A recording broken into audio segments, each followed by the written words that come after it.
Mi nombre es Giuliana Ferretti. Soy la madrina de bautismo de Carlo Acutis. Tengo 78 años. Soy la última persona viva que estuvo presente en su bautismo el 18 de mayo de 1991 en la iglesia de Santa María Segreta de Milán. Andrea y Antonia me eligieron porque éramos amigos desde la universidad y porque yo era, según Antonia, la persona que mejor sabía guardar las cosas importantes sin hacer ruido con ellas. Tenía razón. Llevo 34 años guardando algo sin hacer ruido. Carlo me lo dio el 11 de octubre de 2006, la tarde antes de morir.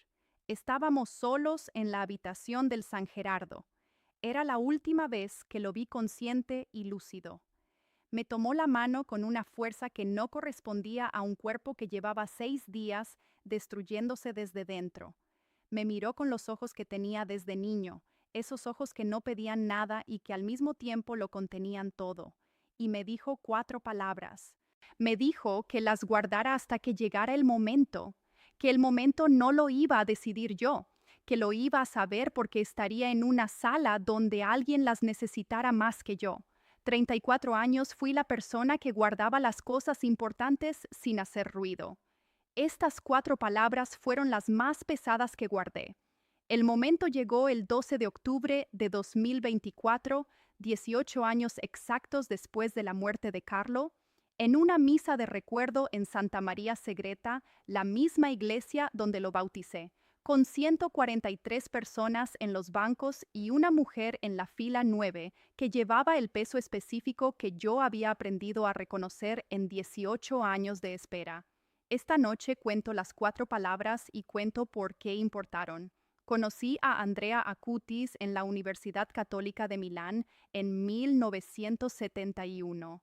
Éramos del mismo año, de la misma facultad de economía, con la diferencia de que Andrea iba a heredar una empresa familiar y yo iba a construir la mía desde cero. Esa diferencia de origen nos hizo amigos en vez de rivales, que es una de las formas menos esperadas en que nacen las amistades sólidas. Conocí a Antonia Salzano cuando Andrea me la presentó en 1987. Era una mujer con una claridad interior que yo entonces no tenía vocabulario para describir y que con los años aprendí a llamar por su nombre, fe sin ostentación, del tipo que no necesita audiencia para ser real. Cuando Carlo nació en mayo de 1991, me llamaron para ser su madrina. Acepté con la conciencia de que era un honor y con la ignorancia de lo que ese honor iba a significar con el tiempo. Fui madrina de bautismo en el sentido formal. Estuve en la pila bautismal, firmé el registro, regalé la medalla de plata que Carlo llevó durante años. Y fui madrina en el sentido real. Estuve presente en su vida de una manera que el calendario de visitas de una madrina estándar no explica. No porque yo lo buscara específicamente, porque Carlo lo buscaba. Desde los 5 o 6 años, Carlo tenía la costumbre de pedirle a Antonia que me llamara cuando tenía preguntas que sus padres no sabían cómo responder. No preguntas difíciles en el sentido académico, preguntas del tipo que ponen en aprietos a los adultos porque son completamente simples y completamente sin respuesta al mismo tiempo. Con 6 años me preguntó por teléfono si los muertos podían escuchar a los vivos cuando los vivos les hablaban.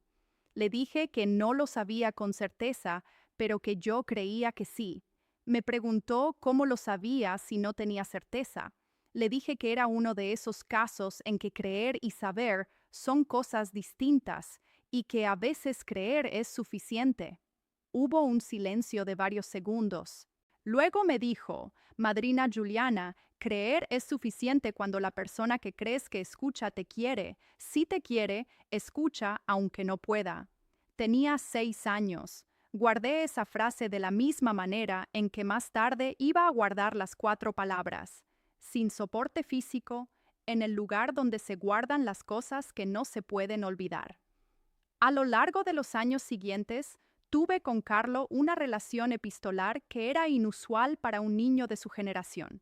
Me escribía cartas, no mensajes, cartas en papel, con su letra que empezó siendo de niño, y fue haciéndose más firme y más inclinada con los años. Me contaba sus proyectos, sus lecturas, sus descubrimientos sobre los milagros eucarísticos. Me preguntaba cosas, me pedía opinión. Yo respondía siempre. Era la única correspondencia regular que mantenía en papel con alguien menor de 40 años. En la Navidad de 2005, la última Navidad que pasó sin la enfermedad encima, Carlo me regaló una copia encuadernada de su exposición sobre los milagros eucarísticos. En la primera página había escrito una dedicatoria que guardo y que no voy a reproducir aquí porque es mía y es suya y no necesita ser de nadie más. En esa dedicatoria había una línea que en su momento leí como poética y que con el tiempo entendí que era literal. Decía, para la madrina que sabe guardar, lo que te dé cuando llegue el momento, guárdalo hasta que sepa a quién va. Enero, febrero, marzo, abril, mayo, junio, julio, agosto, septiembre de 2006. Carlo estaba bien. Carlo estaba haciendo su vida de adolescente de 15 años en Milán con el ordenador y la Eucaristía y el fútbol y los amigos. El 5 de octubre de 2006 ingresó en el San Gerardo con 40,2 de fiebre. Fui al hospital el 7 de octubre. Lo encontré sentado en la cama con el portátil abierto, trabajando en algo que tenía que ver con la exposición. Me saludó con la misma calidez de siempre. Hablamos durante 1 hora. De la exposición, de una carta que me debía desde agosto, de un libro que los dos habíamos leído ese verano. No habló de la enfermedad como si fuera el centro de la situación.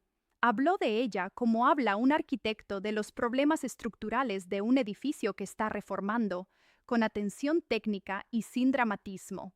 El 11 de octubre volví. Era lunes. Los médicos habían confirmado que la leucemia había progresado más rápido de lo esperado y que las opciones de tratamiento se estrechaban.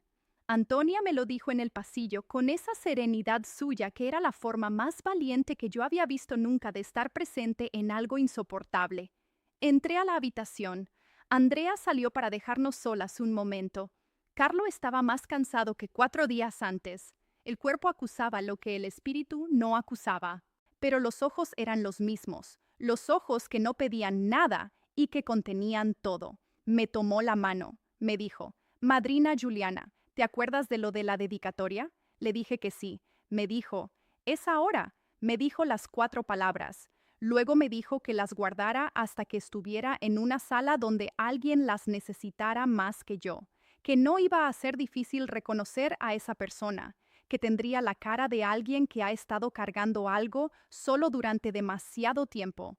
Le pregunté cómo sabía que iba a llegar ese momento. Me miró con una paciencia que en un hombre de 80 años habría sido sabiduría ganada, y que en un chico de 15 era algo para lo que no tenía nombre. Me dijo, Madrina, tú sabes guardar, y yo sé a quién llega lo que se guarda bien. No dije nada más. Estuve con él hasta que llegó Andrea. Le di un beso en la frente. Salí al pasillo. Carlo murió a las 6:47 de la mañana del 12 de octubre de 2006. En los 18 años siguientes guardé las 4 palabras con la misma fidelidad con que había guardado todo lo que Carlo me había dado, sin contárselas a nadie, ni a Andrea, ni a Antonia, que en algún momento en los primeros años me preguntó si Carlo me había dicho algo especial en esa última visita, y a quien le dije que sí, pero que todavía no era el momento de contarlo. Ella asintió sin insistir, que era su forma de respetar los ritmos que ella misma no controlaba. En los años del proceso canónico presenté mi testimonio sobre la relación con Carlo, las cartas, las conversaciones telefónicas desde los 6 años, la dedicatoria de la exposición. No presenté las 4 palabras, no era el momento. En 2020, la beatificación, en la plaza del Sacro Convento de Asís con Andrea y Antonia y la pequeña Clara y Roberto con su familia. Escuché la proclamación. Me pregunté si era el momento. Algo me dijo que no. En 2023, cuando la canonización fue anunciada para septiembre de 2025, El párroco de Santa María Segreta me contactó para organizar una serie de eventos conmemorativos. Uno de ellos era una misa de recuerdo el 12 de octubre de 2024, en el 18º aniversario de la muerte de Carlo, en la misma iglesia del bautismo. Me pidió que hablara, dije que sí. Supe que era el momento, aunque todavía no supiera para quién. El 12 de octubre de 2024 llegué a Santa María Segreta con 143 personas en los bancos. Familias, personas del barrio, gente que había seguido el proceso canónico, algunos que habían conocido a Carlo y muchos que no. La misa fue presidida por el párroco. Yo hablé después de la comunión. Hablé durante 30 minutos sobre Carlo, sobre el bautismo de mayo del 91, sobre las cartas en papel, sobre la pregunta de los 6 años sobre si los muertos escuchan a los vivos, sobre la dedicatoria de la exposición de Navidad de 2005. Mientras hablaba, miraba la sala con el tipo de atención que uno desarrolla en 78 años de leer a las personas. Buscaba la cara que Carlo me había descrito, alguien que ha estado cargando algo solo durante demasiado tiempo. La encontré en la fila 9. Era un hombre de unos 50 años, solo en el banco, sin familia a los lados. Corbata oscura, traje que llevaba el peso de un día difícil o de muchos días difíciles. Las manos juntas sobre los muslos con una tensión que no era oración, sino contención. La mandíbula apretada. Los ojos mirando al frente sin ver realmente lo que tenían delante. La cara de alguien que carga algo solo desde hace demasiado tiempo.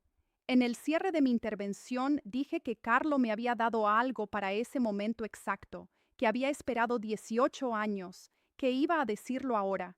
La sala se quedó quieta. Dije las 4 palabras.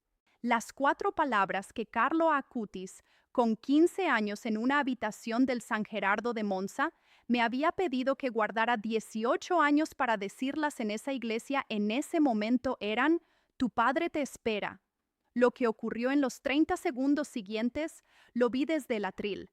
El hombre de la fila 9 cerró los ojos, no con el movimiento de alguien que reacciona a una emoción, con el movimiento de alguien que finalmente puede dejar de sostener algo que llevaba años sosteniendo solo. Luego se inclinó hacia adelante despacio hasta apoyar los codos en el banco de delante y la frente en las manos, y se quedó así, en silencio, con los hombros moviéndose con la respiración de alguien que llora sin sonido. 2 personas en los bancos adyacentes se arrodillaron sin que nadie se lo pidiera, luego 4 más, luego una fila entera.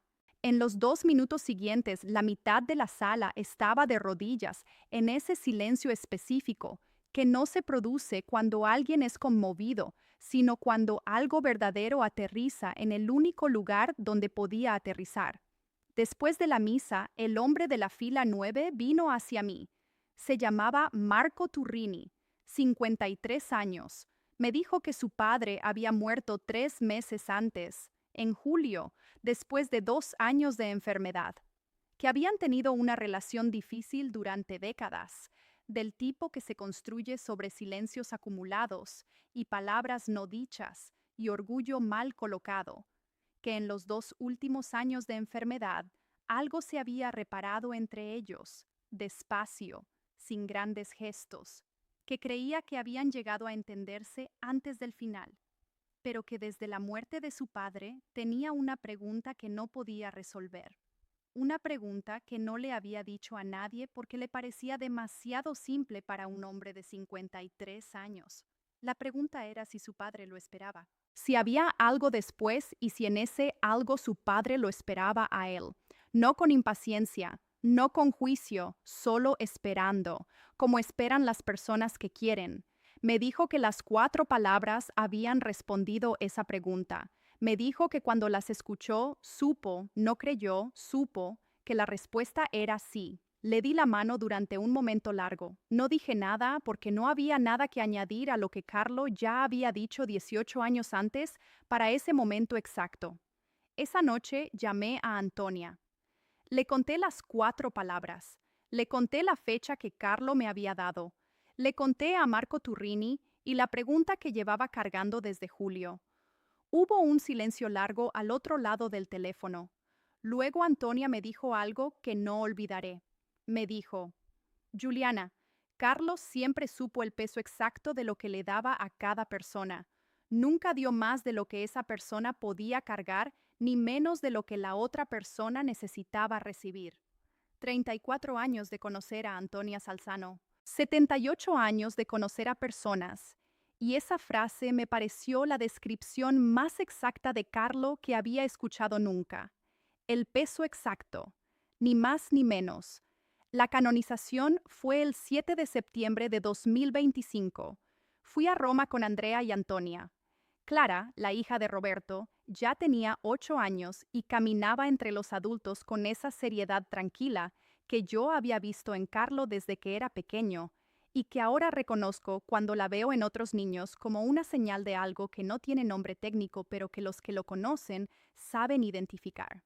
En la plaza de San Pedro, cuando el Papa León XIV pronunció el nombre de Carlo Acutis entre los santos de la iglesia, Antonia me cogió el brazo. No dijo nada. Yo tampoco. No era necesario. 34 años, soy la madrina que guarda las cosas importantes sin hacer ruido.